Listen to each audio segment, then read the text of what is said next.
History research point पर आप सभी का स्वागत करता हूं। आज मैं एनसीईआरटी की बुक पढ़ रहा था। यह पुस्तक है विश्व इतिहास के कुछ विषय, वर्ल्ड हिस्ट्री का यह बुक है। दरअसल आज का वीडियो मैं आप लोग को सनातन धर्म का जो मूल्य है, जो हमारी हिंदू संस्कृति का पुरातन मूल्य है, उसके बारे में आपको बताने वाला हूं। जैसा कि आप लोग जानते हैं कि सृष्टि की रचना कैसे हुई, सनातन धर्म में सृष्टि की रचना के बारे में बताया गया है। जल प्रलय की घटना। अगर आप एक प्रतियोगी छात्र हैं तो आप एक प्रश्न बार बार परीक्षाओं में पूछा जाता है और आप लोगों ने हर छोटी बड़ी प्रतियोगी परीक्षाओं की पुस्तकों में इतिहास का यह प्रश्न पढ़ा होगा, सुना होगा, जल प्लावन की कथा के बारे में। जल प्लावन की कथा जो है बहुत ही रोचक है और यह हिंदू धर्म ग्रंथ के शतपथ ब्राह्मण में जल प्लावन कथा का वर्णन है। जल प्लावन कथा ऐसे है कि जब इस सृष्टि का नाश हो रहा था और नई सृष्टि का सृजन करने की बात आई थी, तब मत्स्य अवतार होता है। भगवान विष्णु का प्रथम अवतार, मत्स्य पुराण में मत्स्य अवतार के बारे में जानकारी है कि मीन का अवतार लेकर भगवान आते हैं, मत्स्य का अवतार लेकर भगवान आते हैं और वैवस्वत मनु के पास आते हैं। वैवस्वत मनु स्नान कर रहे होते हैं नदी में, तब एक मीन उनके अंजुल में आ जाती है और वह मीन देखते देखते देखते देखते बड़ी हो जाती है। वही भगवान विष्णु का मत्स्य अवतार है और उसमें भगवान यह कहते हैं, भगवान विष्णु यह कहते हैं, विराट पुरुष यह कहते हैं कि सृष्टि का प्रलय होने वाला है वैवस्वत मनु, और आप यह करिए, आप जल प्रलय से पहले इस सृष्टि के हर जीव जंतु वनस्पति का एक एक जोड़ा आप अपने पास सृजित कर लीजिए और एक नौका मैं आपको दे रहा हूं। उस नौका में 70 सी सवार हों और आप जीव जंतु वनस्पतियों का एक एक जोड़ा उस नौका में आप रखिए और उत्तर की ओर चल जाइए, उत्तरी ध्रुव की तरफ चल जाइए और जब जल प्रलय का समापन हो जाएगा तब आप एक नई सृष्टि का सृजन कर सकते हैं।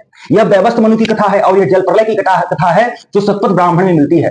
सबसे बड़ी बात कि शतपथ ब्राह्मण की यह कथा, जल प्रलय की कथा, मैं आप लोग को पुरातन मूल्य के बारे में तो बता रहा हूं, लेकिन सबसे बड़ी सच्चाई आपको बता दूं, यह जल प्रलय की कथा जो है वह मेसोपोटामिया की सभ्यता में अंकित है। जल प्रलय वाली कथा जो है वह मेसोपोटामिया की सभ्यता में है और वहां जिस तरह से वैवस्वत मनु और शत्रुपा इस सृष्टि का सृजन करते हैं, वैसे उसमें जो सृष्टि के सृजन करता है मेसोपोटामिया की सभ्यता में दिखाया गया है, उनका नाम उतानिपिष्टम है। उतानिपिष्टम, ठीक है। और इतना ही नहीं,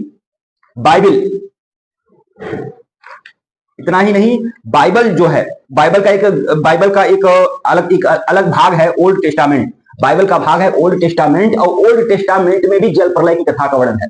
ओल्ड टेस्टामेंट में मनु को नोआ कहा गया है। देखिएगा, मनु को नोआ कहा गया है कि परमेश्वर ने, ओल्ड टेस्टामेंट में कहा गया है कि परमेश्वर ने नोआ नाम के एक मनुष्य को चुना और नोआ ने विशाल नाव बनाई और उसने सभी जीव जंतु का एक एक जोड़ा रख लिया।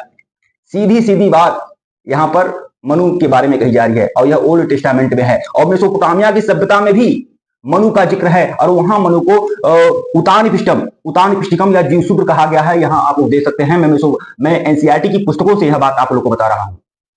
यह एकेडमिक जानकारी के लिए भी आपके लिए मूल्यवान है ये जानकारी, और साथ ही साथ आपने पुरातन मूल्यों के बारे में भी आप जान सकते हैं। मेसोपोटामिया की सभ्यता जो 3200 बीसी पुरानी है, मतलब 5200 वर्ष पुरानी सभ्यता में जल प्रलय की कथा का वर्णन है। तो यह आप लोग देख सकते हैं और यह बाइबल के ओल्ड टेस्टामेंट में भी यह बातें कही गई है कि परमेश्वर ने नोआ को चुना है और नोआ मनु के बारे में ही कहा जा रहा है। और नोआ ने एक विशाल नाव बनाई और जीव जंतु वनस्पतियों का एक एक जोड़ा उस नाव में रखा और जल प्रलय जब बीत गया, जल प्रलय का जब समापन हो गया, तब एक नई सृष्टि का सृजन करते हैं। तो यह है पुरातन मूल्य, यह है सनातन संस्कृति की पराकाष्ठा। वीडियो को लाइक और चैनल को सब्सक्राइब करिएगा। धन्यवाद आप लोग को।